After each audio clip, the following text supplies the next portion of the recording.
Bonjour, on va traiter deux sujets principalement. D'abord, premier, ce qui s'est passé à Keolis-Baie-les-Anges avec la fin de la grève au bout de 58 jours. Et puis deuxièmement, bien sûr, l'intéressement, ce qui nous intéresse le plus, mais je vous le mettrai en second plan. Comme ça, on va quand même écouter tout d'abord ce qui s'est passé à Keolis-Baie-les-Anges. Fin de la grève de 58 jours avec, hélas, une perte d'une grosse quarantaine de jours de salaire, puisqu'on est sur le premier bulletin de paye, on leur retient 3 jours et demi. Comble du vice de notre ami Tobruk, c'est qu'il engage tout le monde à faire une procédure individuelle au prud'homme, en sachant très bien que ça n'aboutira à rien, bien entendu, et on leur fera miroiter d'aller en appel à Aix. Déjà, très mauvais sur le principe, mais surtout, rappelez-vous ce qu'on avait dit, il faut savoir arrêter une grève. Et donc là, ils n'ont pas su l'arrêter. Ils croyaient, Pierrot, qu'ils allaient perdre le marché, et bien ils ne l'ont pas perdu, et de un. Et deuxièmement, ils croyaient que on allait le leur retirer automatiquement. Au bout d'un mois ou deux de grève, ils n'avaient pas connaissance, ou ils n'avaient pas connu, ou ils n'avaient pas voulu le dire. Ils croyaient que Keolis perdrait le marché, mais pas du tout. Donc non seulement ils ont perdu 2 mois, non seulement ils ont perdu minimum 40 jours de salaire, mais en plus c'est reparti encore pour 1 an. Donc ce qu'on doit retenir de ça, c'est 2 choses. La première, attention les salariés, où que vous soyez, quelle que soit l'étiquette rouge ou bleue, attention de ne pas vous faire manipuler. Les payeurs là-dedans, c'est vous qui allez casquer. Donc voilà pour Keolis-Baie-les-Anges, c'est pas une grande victoire, bien entendu, ce n'est pas voisé partout, nulle part plutôt. Donc si ça avait été la victoire, oui, ça aurait été pas voisé, mais là c'est plutôt la défaite. Donc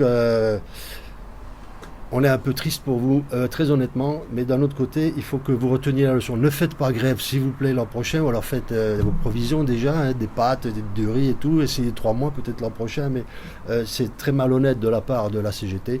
Et ils ont perdu 2 lignes qui s'en vont à RCA, c'est-à-dire celle où il y a tous les élus CGT qui sont dessus, la 98 et la 99 qui part au Rapide Côte d'Azur, tout le reste vous restez chez Keolis. Voilà, donc peut-être que là il y a une ruse de Keolis qui a tiré la chasse pour faire partir les 2 lignes où il y a tous les rouges, et puis finalement peut-être se dire on va se mettre à l'abri. Je sais déjà qu'à RCA ils ne sont pas enchantés de voir arriver les révolutionnaires, où c'est un truc plus ou moins tranquille et qui tourne bien chez RCA. Voilà pour Keolis-Baie-les-Anges. Venons-en maintenant à ce qui nous intéresse, c'est-à-dire l'intéressement.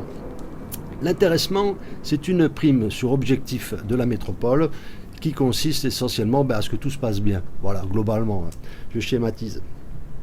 3 critères sont retenus. Il y a une modification, rappelez-vous. Il y a l'absentéisme, il y a le nombre de personnes qui sont transportées et il y a l'accidentologie. Bon. Nous avons signé l'accord d'intéressement, on l'a soumis à un comptable, on l'a regardé avec des conseillers extérieurs. Il est correct, il est même, il faut le dire, il est correct. Bon.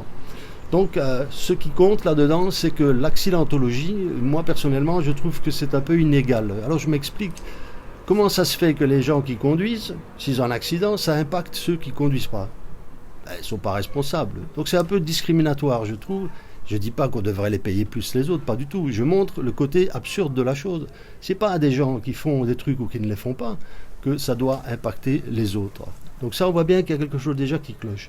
Ensuite, quant au nombre de personnes transportées, la voirie, l'organisation, tout, c'est pas nous. Et on va être aussi impacté par ça. Dans d'autres boîtes, il n'y a que l'absentéisme qui compte. Ça, c'est vrai qu'on est tous responsables. On ne va pas se mettre en maladie pour un bobo. Voilà, comme certains, on reproche à certains de le faire. Donc ça, l'absentéisme, d'accord. Pour le reste, non. Mais nous avons néanmoins signé cet accord intéressant qui va couvrir 3 exercices, 2016, 2017, 2018. Dans le passé, on était aux environs d'1 900 000 à 1 930 000 euros qui étaient bloqués. Et là, on est grimpé gentiment à 2 millions pour les 3 ans à venir. Tout en étant qu'en 2018, il y aura de nouvelles rentrées, de nouvelles perspectives avec le tram T2. Bon. Donc ça, en gros, le chiffre moyen de ce que vous touchiez, c'était, on va laisser passer la voiture, voilà, c'était en 2014-2015, c'était 1514 euros, 1540 euros, voilà, ça c'était la moyenne. Okay, donc il y en a qui ont eu plus, ils n'ont pas été absents, etc. Il y en a qui ont eu moins. Okay. En 2015, l'exercice 2015 qu'on a touché en 2016, c'était 1594, chiffre moyen. Okay. Et donc là, pour le prochain exercice, c'est-à-dire celui de cette année 2016 qu'on va toucher en février 2017, nous aurons certainement franchi la barre des 1600 euros de moyenne. Donc certains seront au-dessus et encore une fois certains seront en-dessous. On est dans quelque chose de correct qui se tient, mais parallèlement à ça, ce qui ne se tient pas, c'est l'augmentation salariale qui a subi un recul. Alors qu'avant, on chiffrait entre 1, 2, 2, 4 même, 2, 4, selon leurs critères à eux. Aujourd'hui, on est tombé largement en dessous de 1%. Donc là, on aura une certaine bagarre à faire, mais quand même, la nouvelle est bonne, l'intéressement sera bon. Donc voilà, on se quitte sur une bonne nouvelle, une mauvaise pour les salariés de Keolis Baie des Anges et une bonne pour les salariés de Régie Ligne d'Azur.